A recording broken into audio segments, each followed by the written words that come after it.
Bruna and Desiree Yanez in the women's flyweight division. Now, this is one of those fights where again, it's a very, very close fight. I don't necessarily know how there's 85% going Ellen to win the fight.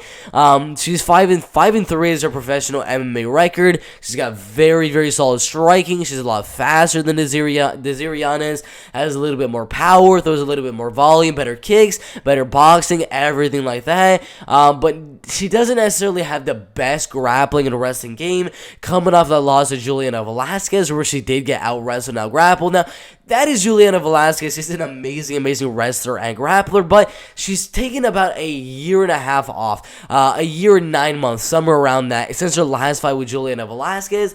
I don't necessarily know what she's been doing since then. I don't know if her grappling's got a lot better, her wrestling's got a lot better, but if it has not, it's a way closer fight than the betting odds are making it out to be, because right now it's a -200 plus 160 fight, having Desiree Yanez as a 2-1 underdog. But if you know anything about Desiree Yanez, she loves to go out there, pressure you on the feet, take you down, submit you, ground up on TKO you, submit you. That's just what she's trying to do every single time, is go out there, heavy pressure, take you down, out grapple, out wrestle to a decision or to a submission. Wasn't able to do that, just barely in her last two fights against Melissa Martinez, who is a very solid undefeated fighter right there. And then her fight with Veda Ortega was a very solid fighter as well. But overall, it's one of those fights. I mean, Bruna Ellen, I can definitely see her coming out there, defending all the takedowns, keeping the fight on the feet, staying at range, jabbing 1-2, and using her power advantage, using her speed advantage, her technique advantage. Overall, just being the way better striker to win the fight by decision.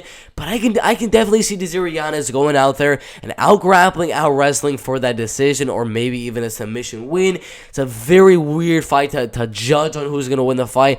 I'm gonna slightly go Bruna Ellen to win the fight, but would not be surprised if we see the upset. Very, very 50-50 fight in my opinion, but I'm gonna go Bruna Ellen. I believe that 2-year layoff that she's had, I believe she's definitely gonna be working on the wrestling and grappling, because since that, in the time of that 2-year layoff, right before that, she lost the fight due to the wrestling and grappling, so I know she wanted to improve it, make it a lot better for her next fight, and I think that's gonna show here, where she's gonna defend a lot of Desiree Yanez's takedowns, keep the fight on the feet, and win the fight by decision. A really good fight in the women's flyweight division.